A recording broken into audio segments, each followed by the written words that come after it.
Al via al Palacongressi di Agrigento, nell'ambito del 73esimo Mandorlo in Fiore, tante iniziative legate all'enogastronomia locale, i pomeriggi del mandorlo, accoglienza, laboratori creativi, mostre e concerti, quindi i laboratori del gusto a cura di Slow Food Agrigento sui beni materiali dell'umanità, quindi lo show cooking mandorlara con piatti tipici a base di mandorla. Faremo quest'anno come Slow Food una serie di iniziative chiaramente finanziate e organizzate tutte all'Ente Parco sui beni immateriali dell'umanità. Questa sera la prima manifestazione è quella sulla dieta mediterranea, ma ci sarà quello dei vini in anfora della Georgia, ci sarà quello dell'alberello pantesco e quello delle birre belghe. Sono tutti beni immateriali dell'umanità che verranno seguiti dalla degustazione curata appunto da Slow Food.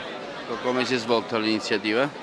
L'iniziativa è andata abbastanza bene, abbiamo fatto il pienone e quindi le persone hanno assaggiato tutti i beni, i beni principali della dieta mediterranea, cioè il vino, l'olio, i legumi, il pane integrale, così come faranno gli altri eventi assaggiando appunto i vini liquorosi, i vini in anfora e la Georgia e così via.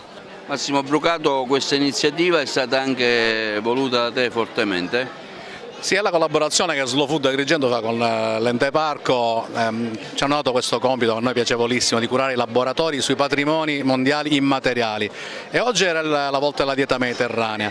Affronteremo anche i vini in anfora georgiani, poi l'albero pantesco e le birre belghe, quindi ogni pomeriggio qui alle 17 al Palacongressi affronteremo sia raccontando che cosa sono queste cose e poi facendole assaggiare, sempre in accoppiamento con prodotti del nostro territorio. La nostra filosofia, cibo buono, pulito e giusto. Tra le tante iniziative qui al Palacongressi, in questo ampio spazio dedicato appunto all'arte culinaria e alla cucina, c'è quella di Mandorlara organizzata dal Consorzio Turistico Valle dei Templi.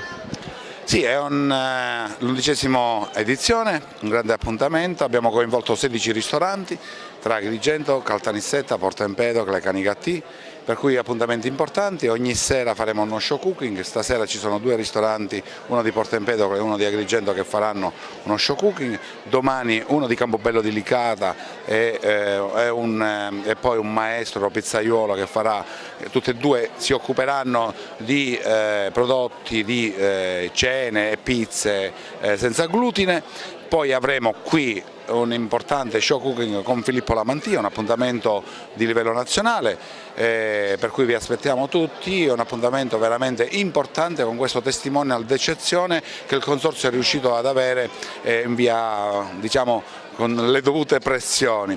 Per cui vi aspettiamo tutti, ci saranno le degustazioni ogni sera per tutti. Nella mattinata le esibizioni musicali di gruppi locali partecipanti al Festival dei Bambini del Mondo. La scuola di ballo Luna Rossa quest'anno ha il piacere di partecipare al Festival del Mandorlo in Fiore, i bambini del mondo. Siamo veramente felici di essere qui e come vedete c'è tantissimo entusiasmo da parte dei nostri allievi che vi salutano. Salutiamo! Ciao! Ci vedrete ospiti oggi e domani. Oggi abbiamo il gruppo dei 4-10 anni delle danze coreografiche di coppia latinoamericane, mentre domani abbiamo il gruppo Under 22. Io sono Simona Vita della scuola di ballo Luna Rossa.